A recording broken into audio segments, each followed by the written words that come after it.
Hello students, welcome to another lecture.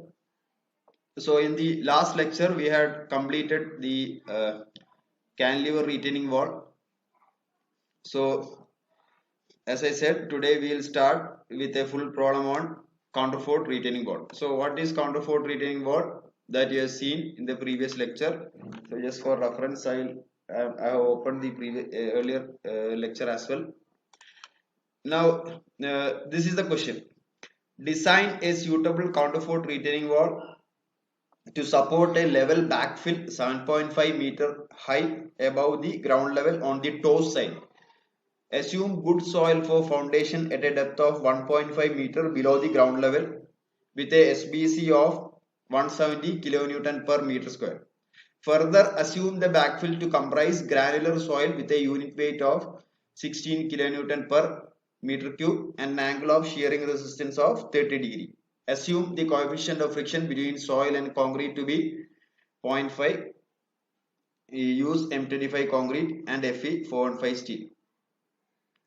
Now here the height is much more than the previous problem. So the previous problem the level difference between soil was 4 meter. Here it is 7.5 meter.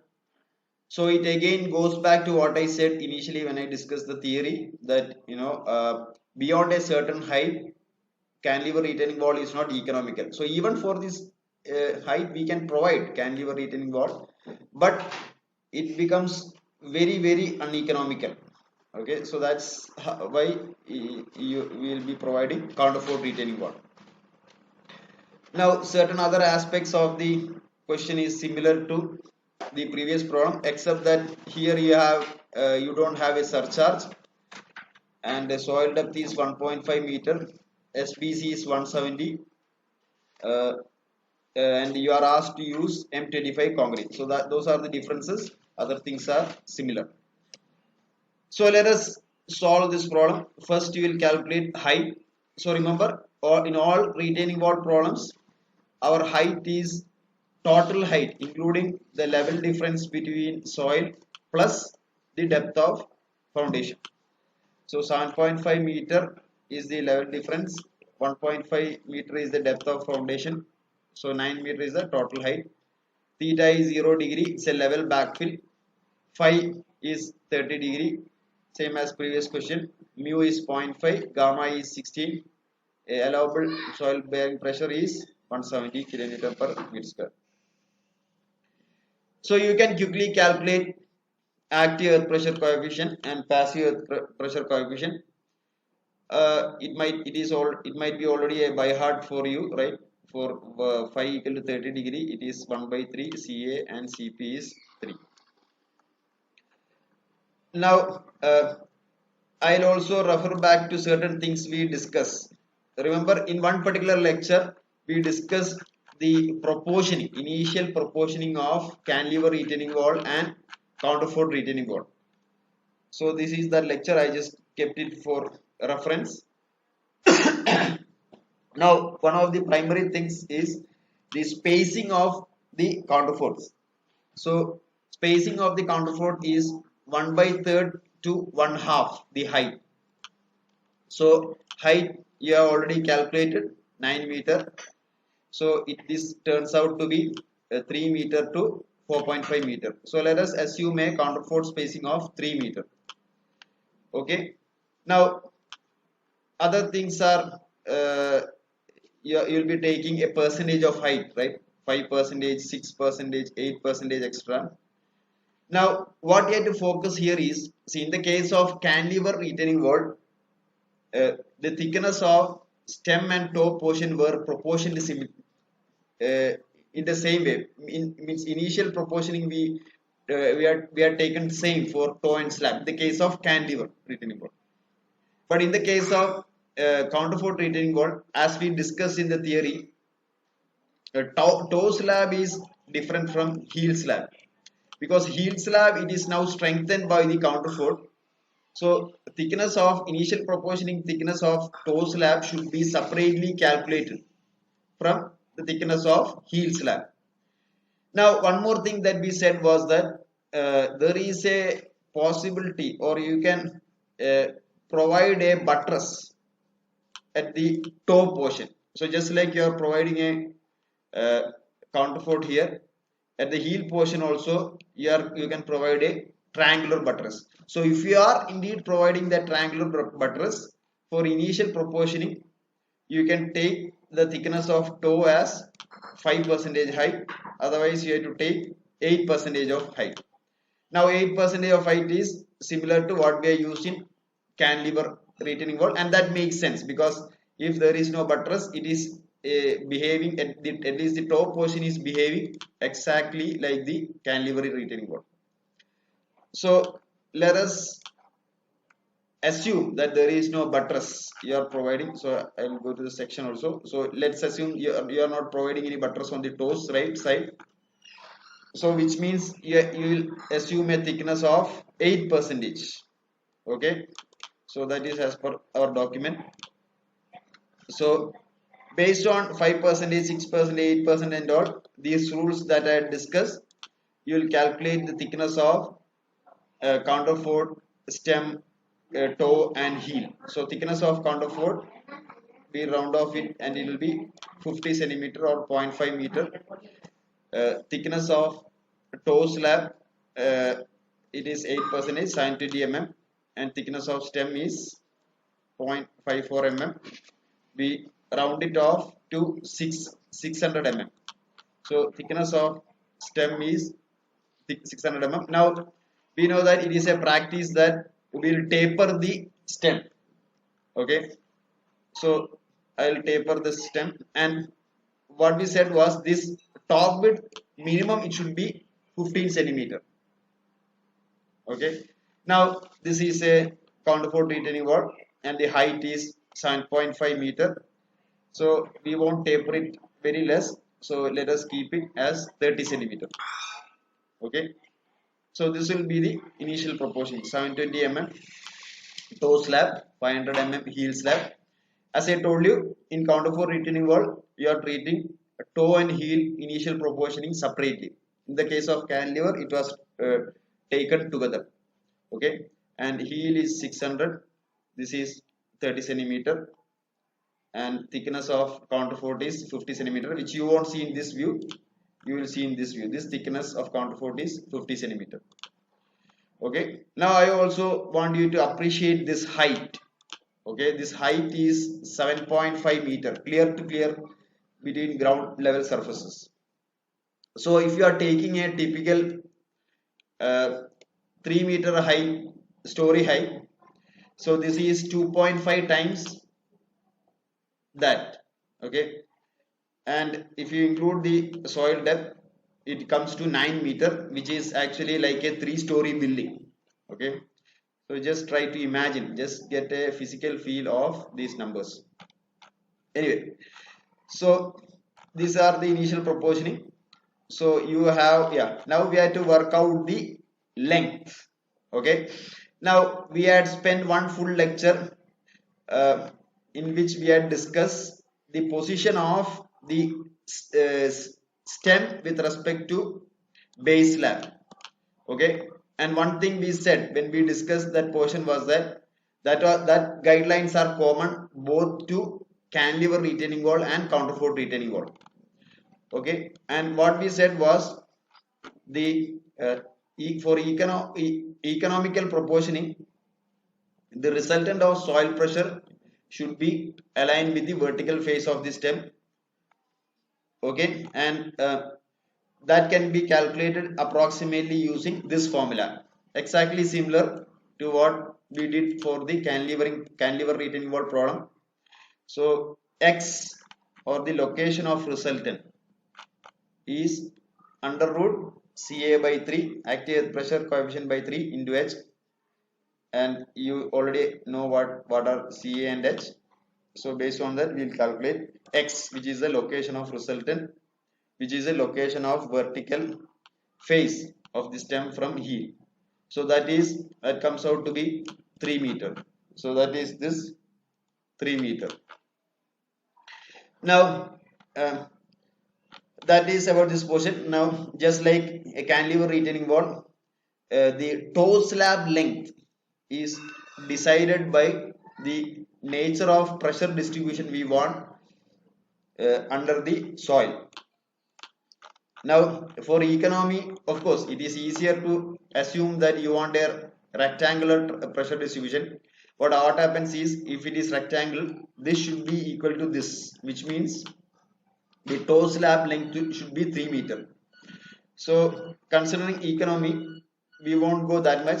So, just like the cantilever retaining wall problem, we'll assume a triangular distribution, which means the total length is 1.5 times x, which is what we have calculated. Okay, so based on that, you'll calculate the total length, which is 4.5 meter. This is 3 meter already we calculated, so this is 1.5 meter. So these are the initial proportioning of the counterfort retaining wall. Now let us proceed with the different checks.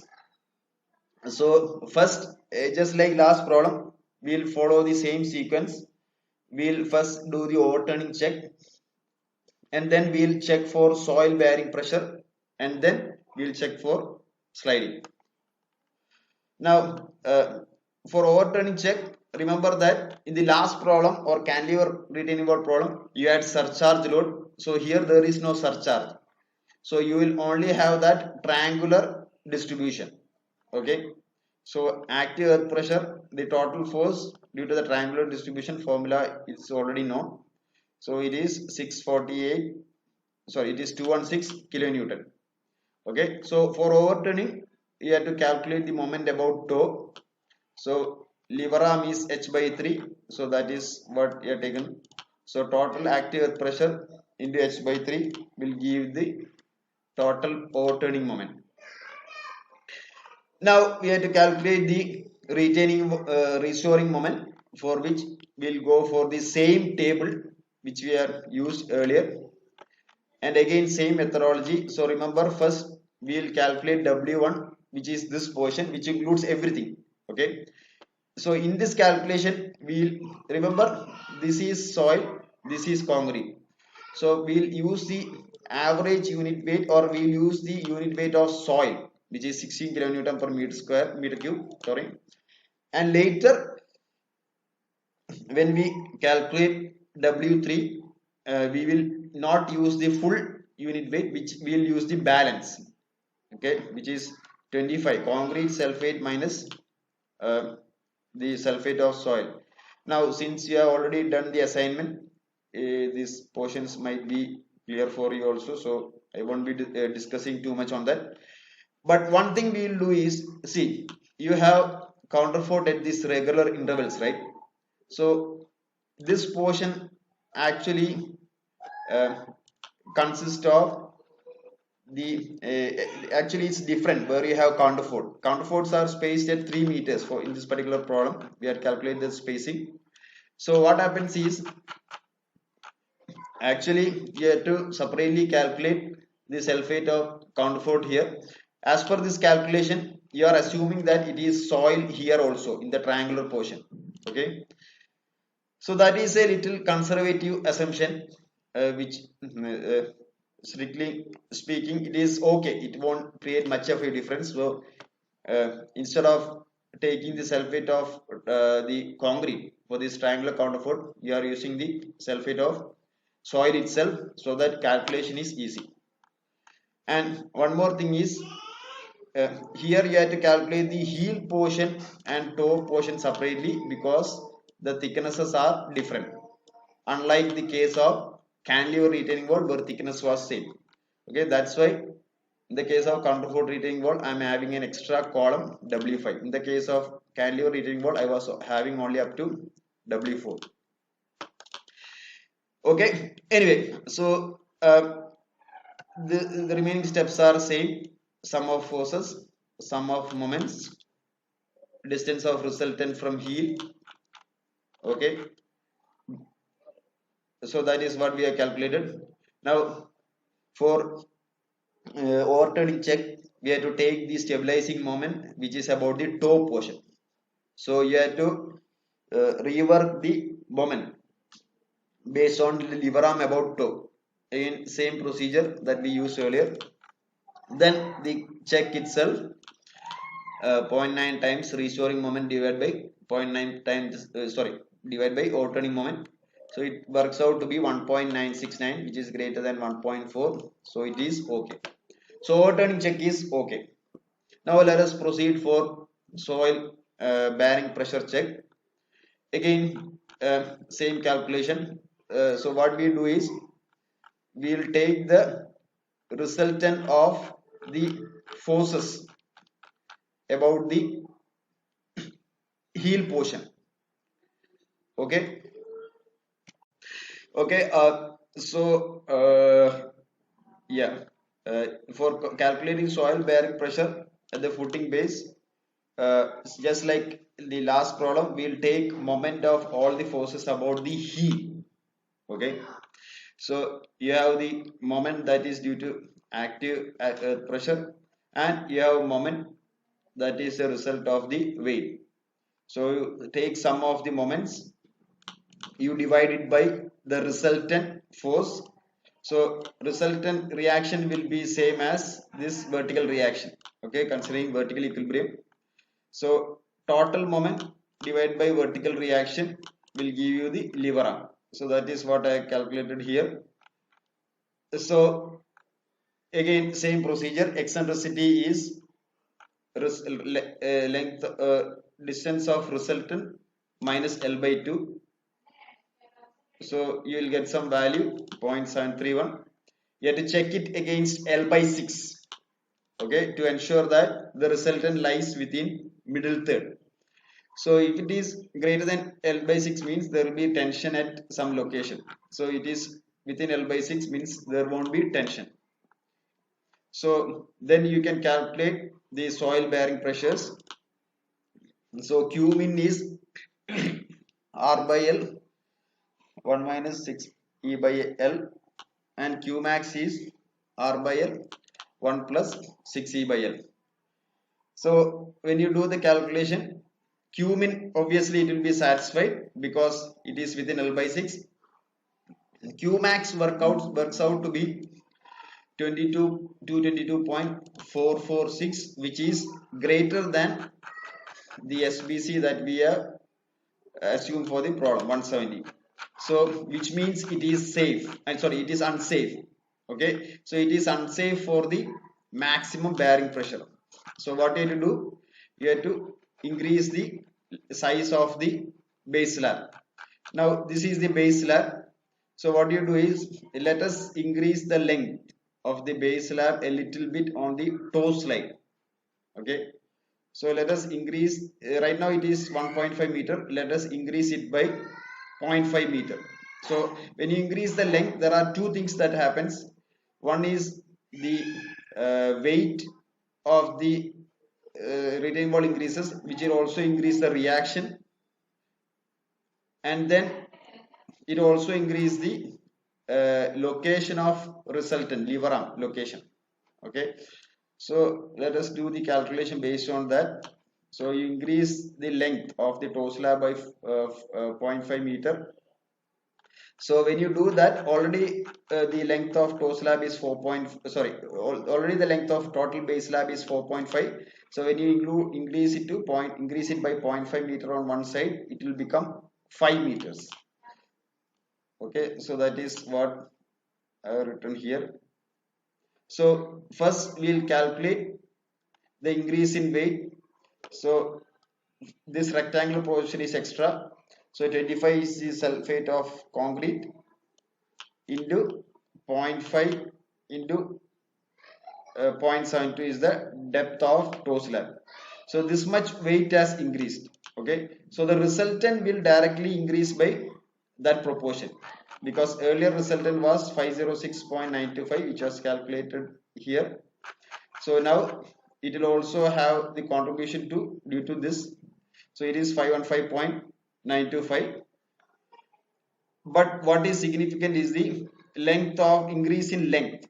Okay, now we have to recalculate the location of resultant. So this formula needs to be reworked separately. So here in the moment portion you will have this extra component due to this, as well as the reaction also will increase. Okay, so that is what is calculated here. So you imagine this, I am taking this denominator to the other side, so that is what it's done here.